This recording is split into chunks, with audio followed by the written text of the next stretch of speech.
आप देख रहे हैं संविधान और कानून SK लाइव न्यूज। गया के टेकारी अंचलाधिकारी के आदेश के द्वारा अवैध तरीके से की गई ग्राम दरियापुर में अतिक्रमण जमीन को मुक्त नहीं कराया जा सका।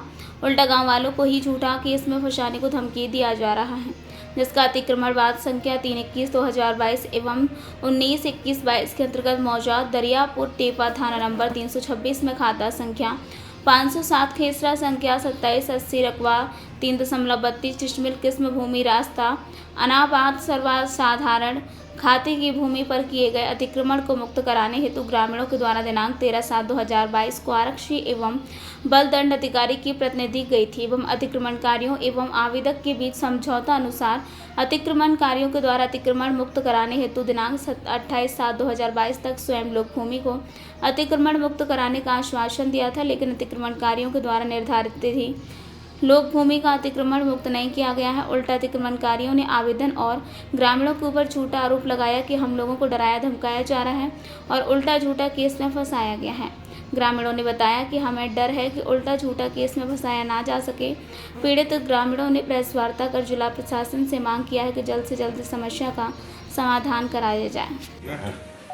सबसे पहले तो मैं अपने समस्त दरियापुर के ग्रामीण की ओर से आप सभी मीडिया बंधुओं को मैं धन्यवाद देना चाहता हूं कि इतने कम समय में आप लोग आए और जो सच है उसको उजागर करने का काम आप आज लोग करेंगे। कहा जाता है कि मीडिया हमारे लोकतंत्र का चौथी स्तंभ मानी जाती है। इसका जब 3 स्तंभ फेल हो जाती है तो ये चौथी स्तंभ जो है वो उनका काम है कि जो सच है वो उस सच के माध्यम से बाकी 3 स्तंभ को जगाने का काम किया जाए। और इसी उद्देश्य के साथ आप लोग को बुलाया गया है कि जो प्रशासन जो जिनका काम है कि समाज में न्याय व्यवस्था कायम हो, किसी के साथ अन्याय ना हो, चाहे वो व्यक्ति गरीब हो चाहे वो मजबूत हो, किसी के साथ अन्याय ना हो, तो उस चीज़ में वो कहीं ना कहीं फेल हो गए हैं। तो इस चीज़ को आज हमें ज़रूरत पड़ रही है कि इस चीज़ को मीडिया के माध्यम से सबके सामने लाया जाए। हमारा उद्देश्य रहेगा कि इसके माध्यम से ये जो सच है उजागर होने का काम करे। इसके लिए आप लोग को बहुत बहुत धन्यवाद है। मामला ये है कि बहुत दिनों से हमारे गांव में 2 समुदाय के विशेषकर लोग रहते हैं, एक यादव समुदाय और एक माझी समुदाय। बहुत सारे माझी समुदाय भूमिहीन है और बहुत सारे के पास भूमि भी है, लेकिन वो लोग पीछे जो ज़मीन है, रास्ते के जो पीछे के जो ज़मीन है वो अक्सर ज़्यादातर यादव समुदाय के लोगों से बिलोंग करता है और आगे का जो ज़मीन है वो सरकारी ज़मीन है। उस पर माझी समुदाय के लोग अवैध रूप से कब्जा जमाए हुए हैं। मैं अवैध इसलिए बोल रहा हूँ क्योंकि ये सरकार इसको खुद मानती है कि अवैध है, क्योंकि कई बार लेटर के माध्यम से अतिक्रमण हटाने का लेटर जारी किया जा चुका है कोर्ट के माध्यम से। तो ये अवैध है और 2 तारीख को पिछले इस महीने 2 तारीख को अतिक्रमण हटाने का कार्य किया गया था, लेकिन पुलिस प्रशासन की कमजोरी कहिए या डरपोक होने का सबूत कहिए कि माझी समुदाय के लोगों ने जेसीबी पे हमला किया, शीशा फोड़ा, ड्राइवर को घायल किया और जेसीबी को भगा दिया। पुलिस भी भागी। इसका मामला कहाँ का है? दरियापुर का मामला है, ये इसी जगह का मामला है। तो प्रशासन को भी पीछे हटना पड़ गया? हाँ, प्रशासन भाग गई थी। तो उसके आगे का कोई कार्रवाई नहीं हुआ? हाँ, उसकी आगे की कार्रवाई हुई। हम लोग जब प्रशासन हटे तो हम लोग को जब पता चला कि प्रशासन को मार के भगाया जा रहा है, तो हम लोग जब गए तो प्रशासन को हिम्मत मिला कुछ। उसके बाद हम लोग जैसे भी भागा तो ट्रैक्टर वगैरह मंगाए। ट्रैक्टर के माध्यम से झोपड़ी जो था, कच्चे जो मकान बनाए हुए थे उनको ट्रैक्टर से ट्रॉली से धक्का देकर गिराया गया पुलिस प्रशासन के देख रेख में। इनके बावजूद भी किसी खास पार्टी के सहयोग से कहिए तो कि गलत केस करवाया गया। ये एक मामला है कि ये हमारे राजेश भाई हैं, इनका ज़मीन पीछे है और इनकी ज़मीन के आगे जो है अतिक्रमण है। कुछ दिन पहले मामला क्या हुआ कि माझी समुदाय खुद अपने झोपड़ी में आग लगाकर केस कर दिए कि हमारे ज़मीन के हमारे झोपड़ी में आग लगा दिए, मुर्गियां जल गई, जान माल की क्षति हुई। ऐसा ये काम किए नहीं है। मामला केस में चल रहा है। अगर कोई व्यक्ति किसी से लड़ना चाहता है या किसी को नुकसान पहुंचाना चाहता है तो फिर प्रशासन की सहायता क्यों लेगा। बात यह है कि अगर हमें लड़ना ही है अपने बदौलत, अपने धन बल से ही खुद लड़ना है और उसके खिलाफ केस हो और रात में 12 बजे 1 बजे 2 बजे जम बंद करे, पुलिस प्रशासन छापामारी करे। सच का उजागर होना चाहिए। अगर किसी के अतिक्रमण हुआ है तो अतिक्रमण पूरी तरीके से हटनी चाहिए। अगर कोर्ट के ऑर्डर है तो अतिक्रमण हटाने की, तो अतिक्रमण पूरी तरीके से हटनी चाहिए। मामला कोर्ट वगैरह में चल रहा है? मामला कोर्ट में वगैरह में चल रहा है।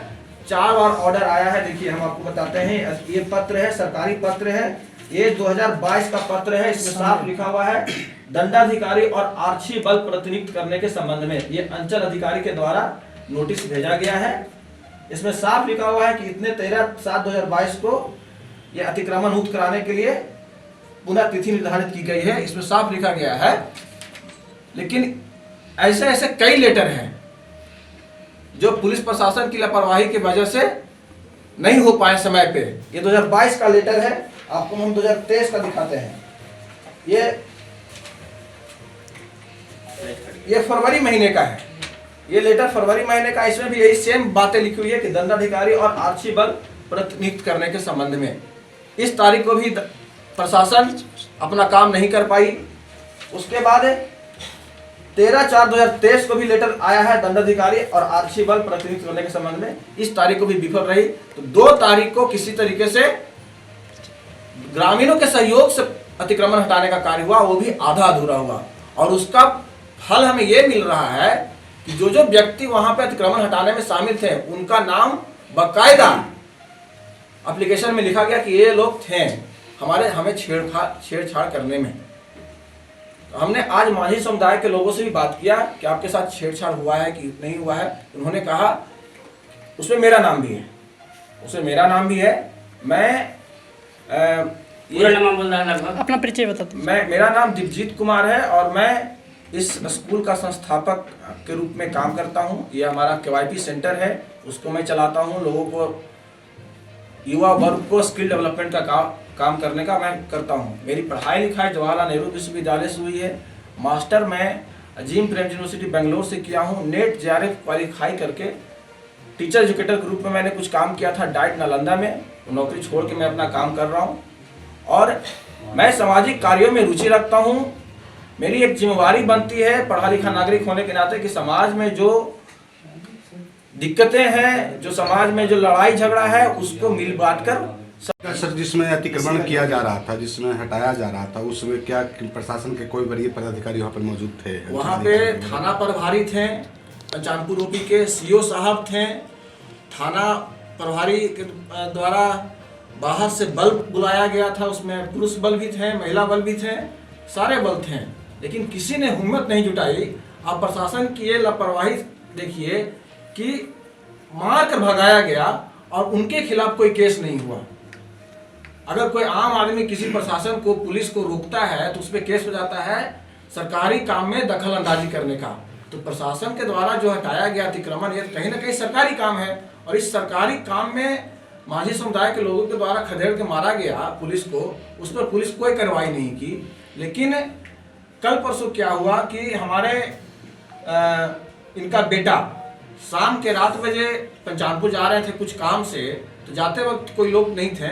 लेकिन जब वो वापस लौटे तो इनके बेटे को छेक के ऐसा मारा कि उनको हॉस्पिटल में भर्ती होना पड़ा। उनके खिलाफ भी केस चल गया है, पहले से ही SC/ST गलत केस में फंसा दिया गया है, जिसके वजह से वो यहाँ पर उपस्थित नहीं है, नहीं तो उन्हें भी उपस्थित किया जाता है। वो हॉस्पिटल में भर्ती रहे। जब पता चला कि किसी को मारा जा रहा है तो एक मंटू नाम का व्यक्ति गया बचाने, तो उनको भी मार के माथा फोड़ दिया गया। तो और माथा फोड़ने के अलावा एक केस कल परसों केस थाना में, कल ही की बात है कि थाना में गया, वहाँ पे एप्लीकेशन लिखा गया है कि हमारे घर में 3 बजे दोपहरिया में हमारे बेटे को जंगल में ले जाके पिस्टल सटाया गया, धमकाया गया, हल्ला गुदाल किया गया। तो मेरा बेटा किसी तरह से बच के भाग निकला और फिर उसी दिन रात को 8 से 9 बजे हमारे घर में घुसे और हमारे साथ छेड़खानी की गई और ये धमकी दिया गया कि झोपड़ी हटाओ, यहाँ से बाहर हो। ये धमकी किसने दिया? ये धमकी किसी ने दिया नहीं, ये धमकी किसी ने नहीं दिया। ये मनगढ़ंत बातें माझी समुदाय के लोगों के द्वारा आवेदन में दिया गया है, लिखा गया है। हमें आपका क्या कहना है? साफ तौर में ये बताइए कि जो जमीन है, हाँ, सरकारी जो जमीन है, उस पे अवैध रूप से मांझी समाज का एक अपना वर्चस्व स्थापित है। जी बिल्कुल। उसे लेकर जो पुलिसिया कार्रवाई की गई थी, हाँ, कहीं न कहीं पुलिस उसमें विफल रही है। बिल्कुल। आप लोग क्या चाहते हैं? हम लोग यही चाहते हैं कि जो कानूनन रूप से सही है, अतिक्रमण कानून ने ही ऑर्डर दिया है कि अतिक्रमण हटाया जाए, वो अतिक्रमण पूरी तरह से क्यों नहीं हटी। खबरों के लेटेस्ट अपडेट के लिए इसी तरह हमारे साथ जुड़े रहें और इस वीडियो को ज्यादा से ज्यादा शेयर करें।